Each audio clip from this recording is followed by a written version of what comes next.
Congratulations to Coco Gauff on winning her second Grand Slam title. So after winning US Open in 2023, she just managed to turn the final against Aryna Sabalenka into her favor, and she has won in an epic and thrilling and very kind of nervous and really interesting final after 2 hours and 40 minutes, 3-setter. What do you want more in the women's tennis? This was it was kind of a little bit, I would say, unexpected, but yeah, there is a lot of we can talk about, and I will talk about in this analysis. So guys, stay tuned for more.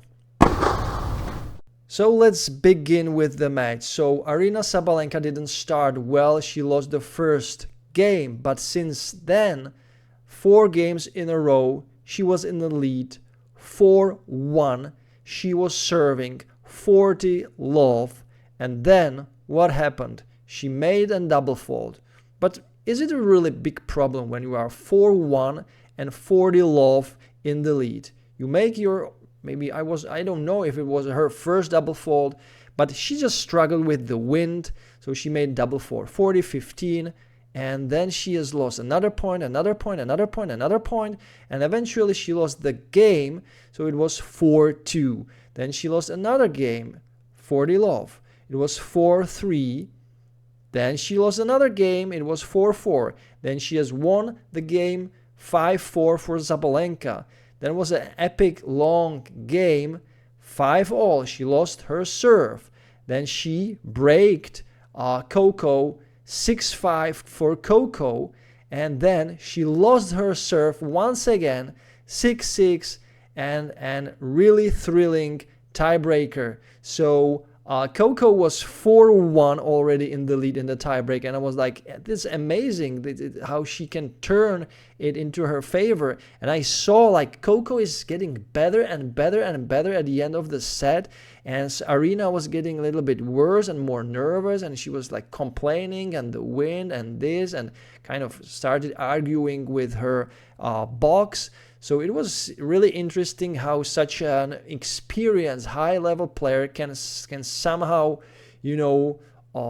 fall down because of some double fault at the very nice and convenient lead 4-1 and 40 love. It was really interesting. So she managed somehow to turn the tiebreaker. Aryna managed to turn the tiebreaker from 1-4 into the lead and to a winning tiebreaker 7-5, but her form was going down and down and down, and Coco just maintained solid. She even performed better and better. She was faster. She started to play more aggressive. She was also kind of more creative, and she stayed composed, kind of relaxed, focused, like a real professional. What happened with Aryna is that in the second set, she kind of totally collapsed.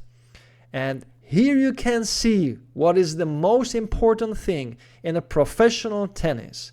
It's not how you hit the ball, how you strike the ball, if you are big, small, if you can run, jump, slide, whatever. On this level, in the final match of Roland Garros, in the final match of Grand Slam, nothing matters more than this part. Not your hand, not your feet, this. Because your mind controls everything else. Your mind creates the reality. But Aryna slipped from the reality on the court to some outer reality of the court. So she was complaining and arguing with the box. She wasn't present on the court, and she was like looking that she doesn't want to be there on the court. Something was bothering her, and it was, once again, the double fault at 4-1, 40 love in the first set. But she has won the first set, so why don't you just, go away with it and forget about it? But she got worse and worse, and Coco got better and better. She has won the second set very, very kind of in a big way. It was 6-2. And then came the third set. 1-love, Aryna Sabalenka. 1-all, serving Gauff. Lost serve, Sabalenka. 2-1, Gauff. One serve from Gauff, 3-1. Lost serve, one serve from Sabalenka, 2-3. Lost serve, Gauff, 3-3. Lot of kind of nervous situation, missing shots, missing returns, unexpected solutions. So I was thinking, like, why they cannot perform. I mean, both of them, they cannot perform well when they are on the net. They are kind of shaky. They don't also know how to pass the opponent when it's on the net. But Coco managed to play some really nice lobs over Aryna when she was on the net. And Aryna was like so bad on the net. It's just mind-blowing how a professional player, best women in the world, can be so bad on the net. And I will tell you why, because she's not a doubles player. So she doesn't play doubles. So she's very weak.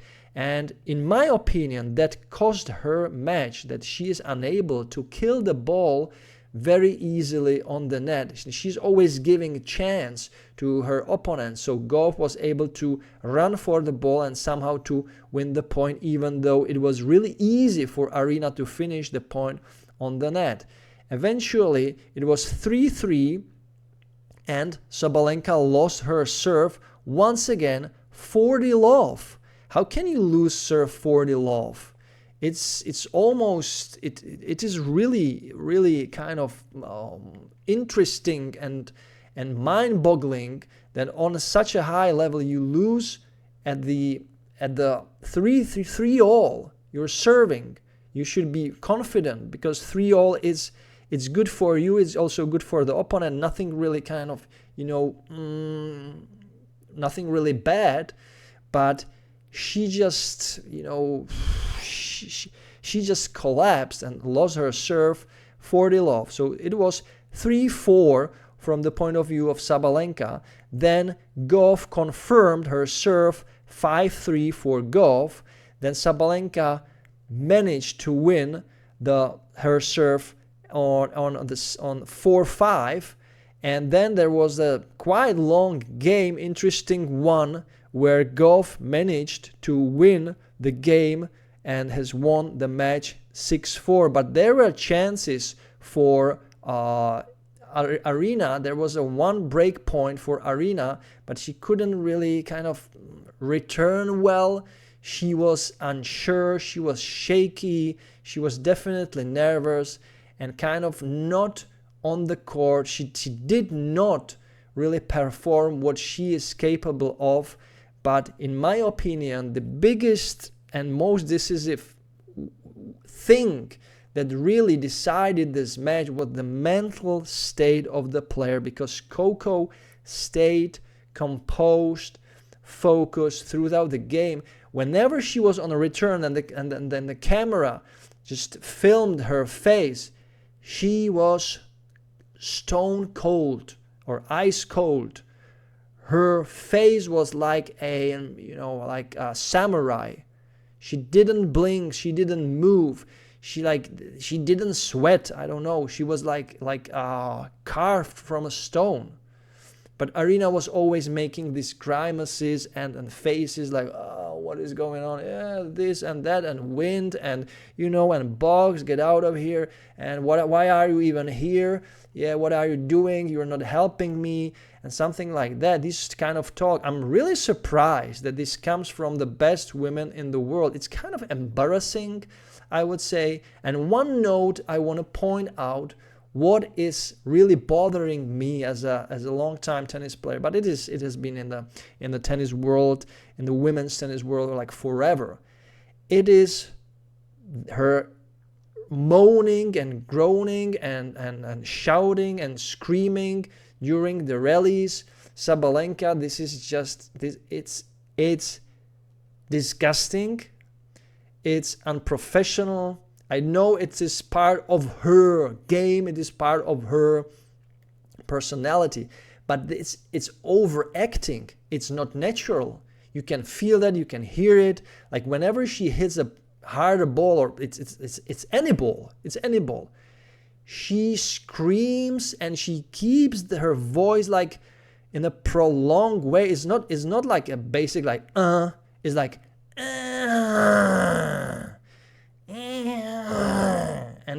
and her voice, you can hear like it is so long. The duration of this, moaning and groaning and screaming is so long that it almost takes the same time, even to the point where the opponent is hitting the ball and you can still hear voice of Aryna Sabalenka. How is this allowed? Someone please tell me, how is this allowed? Just because she's playing some great tennis and she's the next Serena Williams, how can the players tolerate such behavior on the court? In the men's tennis, there is no one near close to this.